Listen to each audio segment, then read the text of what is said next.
என்னோட name Kochadai Muthaiah. I am founder and CEO of Giggers, which is a platform for gig workers.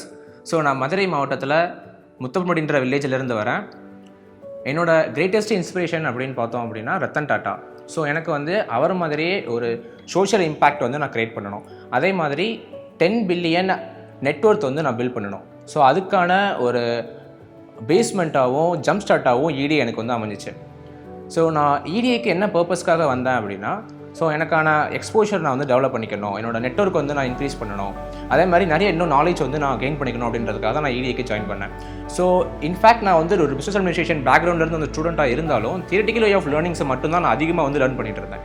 So ஒரு practical exposure எனக்கு வந்து ரொம்ப கம்மியாக இருக்க மாதிரி நான் வந்து ஃபீல் பண்ணேன். ஸோ குட்டி குட்டி பிஸ்னஸ் எடுத்து நான் பண்ணிட்டு இருந்தாலுமே எனக்கு அதுக்கான அதுலேருந்து அந்த நாலேஜஸ் எனக்கு சுத்தமாக பத்தலை. ஸோ அதனால தான் நான் EDA வரணும் அப்படின்னே முடிவு பண்ணேன். ஸோ EDAவில் வந்ததுக்கப்புறம் இங்கே வந்து ரொம்பவுமே நான் பர்ஃபெக்டாக க்ரூம் ஆன மாதிரி தெரிஞ்சிச்சு.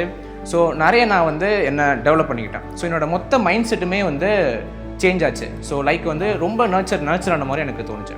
இங்கே EDAவில் கிளாஸஸ் வந்து தியரிட்டிக்கல் வே ஆஃப் லேர்னிங்கில் இல்லாமல் ப்ராக்டிக்கல் வே ஆஃப் லேர்னிங்கில் இருக்கும். எப்படின்னு பார்த்தோம் அப்படின்னா, எல்லாமே இண்டஸ்ட்ரியல் ப்ரொஃபஷனல்ஸ் தான் வந்து இங்கே எடுப்பாங்க. இப்போ வந்து எந்த ஒரு ஃபீல்டு எடுக்கிறாங்க, எந்த சப்ஜெக்ட் எடுக்கிறாங்களோ அந்த சப்ஜெக்ட்டில் யார் எக்ஸ்பர்ட் இண்டஸ்ட்ரியில் இருக்காங்க அவங்க வந்து நம்மளுக்கு டீச் பண்ணுவாங்க.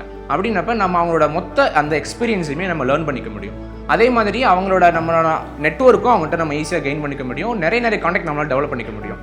ஸோ இது வந்து எனக்கு ஒரு ரொம்ப பெரிய ப்ளஸ் பாயிண்ட்டாக அமைஞ்சிச்சு. ஸ்டார்ட் அப் க்ரோ ஆகிறதுக்கு என்னென்ன எக்கோசிஸ்டம் தேவை, அவங்கள வந்து என்னென்ன எக்கோசிஸ்டம் என்னென்ன பாடிஸ்லாம் இருக்குது, எதெல்லாம் அவங்களுக்கு ஹெல்ப் பண்ணும், ஸோ அவங்களுக்கான ஒரு பேஸ்மெண்ட்டில் இருந்து அவங்க ஒரு டாப் லெவல் யூனிகான் ஆகிற வரைக்கும் அவங்களுக்கான அந்த ஒரு வே எப்படி அப்படிங்கிறத அவங்களால இங்கே வந்து கரெக்டாக வந்து ஃபைண்ட் பண்ண முடியும். உங்கள்கிட்ட சீட்ஸ் என்ற ஐடியா வந்து உங்கள்கிட்ட இருந்துச்சு அப்படின்னா அதை க்ரோவாக வைக்கிறதுக்கும் இல்லை அது அந்த சீடு வந்து உங்களுக்கு க்ரோ ஆகுமோ ஆகாதான்னு டெஸ்ட் பண்ணுறதுக்கான ஃபர்டைல் லேண்ட் வந்து இந்த EDA. ஸோ இங்கே நீங்கள் எவ்வளோ சீட்ஸ் வேணாலும் எடுத்துகிட்டு வரலாம். இங்கே அந்த சீட்ஸ் வந்து க்ரோ ஆகுமோ ஆகாதான்ற டெஸ்ட் பண்ண முடியும். க்ரோ எப்படி ஆக வைக்கிறது, ஸோ எந்த விதத்தில் அதை வந்து நம்ம க்ரோ ஆகும் அப்படின்றதுக்கான எல்லா உங்களுக்கான அந்த எக்ஸ்போஷரும் அந்த ரிசோர்ஸஸுமே இங்கே EDAவில் வந்து உங்களுக்கு கிடைக்கும்.